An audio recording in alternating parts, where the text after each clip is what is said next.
You bow! I bowed, didn't think much of it until I realized how much it hurt me to do it. Besides the pain, I didn't feel like I was betraying my country in any way. It was their custom.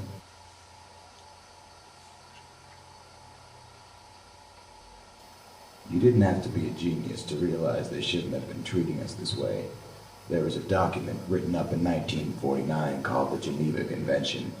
It was the previously unspoken of rules of war, printed on plain white paper. It contained do's and don'ts for POWs. You can disarm prisoners, search them, require silence, separate him from others, guard carefully, and take him to any place ordered. You are not allowed to mistreat, humiliate, or degrade, take any personal effects which do not have military value, or refuse medical treatment if it is available. The United States signed this document, and so did North Vietnam.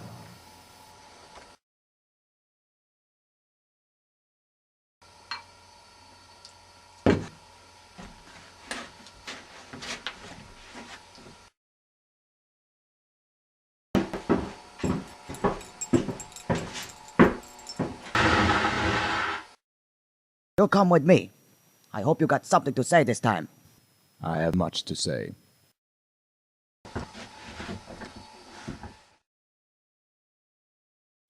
Mr. Winters, I was informed of your treatment last night, and I'm hoping today you will be more generous with your information.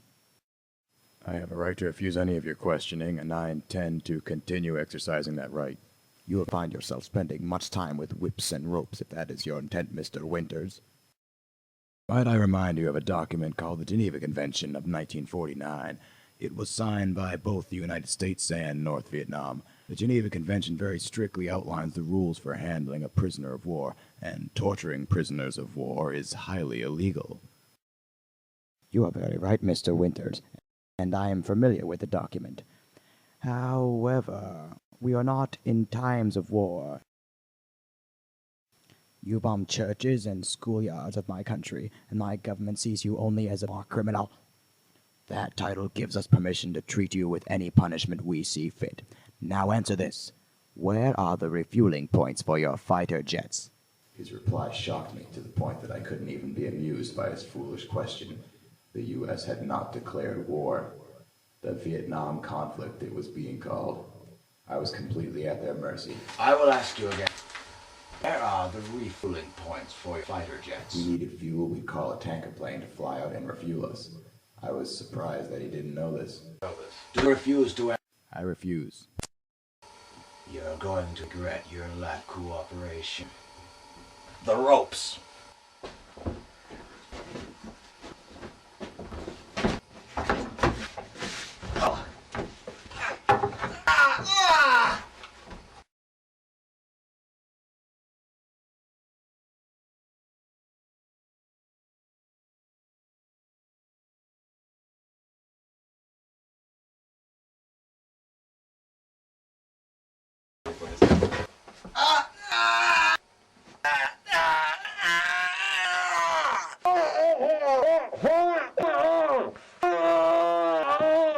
Do you submit? Yes! I submit! They say pain cleanses. It also hurts. There was no feeling but tingling in my lower arms. The blood had been stopped for some minutes. The ropes constricted and tore, but it was worse than when they untied him. The blood flowing back into my arms forced me to feel all the pain they had been given, all at once. Neither the guard nor I could have predicted we would go through this routine 14 more times in the years ahead. I passed out pretty quick. When I came to, I was back in the chair across from that damn desk. I told them about the air refueling. I told them the targets on my last mission. They even got me to write an apology for the misdeeds towards the Vietnamese people.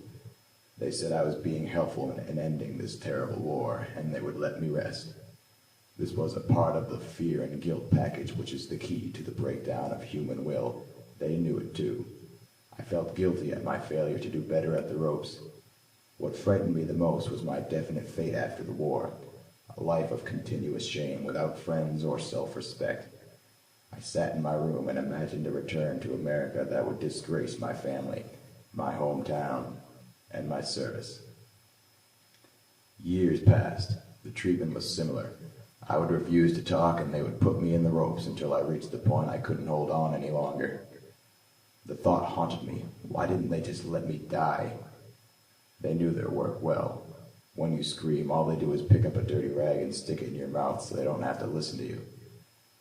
It was a pivotal point when Ho Chi Minh died. Apparently the torture orders came from high up, way high up. The officers in command admitted that many methods they embraced were wrong to utilize. After that point, the Vietnamese still didn't follow the Geneva Convention, but the torture did considerably let up. By the late months of 1972, the Americans had been bombing Hanoi on a daily basis. They were bombing close, but not too close. After all, they knew we were here. By December, Hanoi was almost out of ammunition. The word around American cell blocks was packed to go home. It was all over. In accordance with a clause in the Articles of Surrender, we were all given a prisoner release schedule. First in, first out. The prisoners taken first were the first to be let go, and so on. I was part of the first third released. I made sure my buttons were clean and my head was held high, and I walked out of that hole. Didn't take one look back.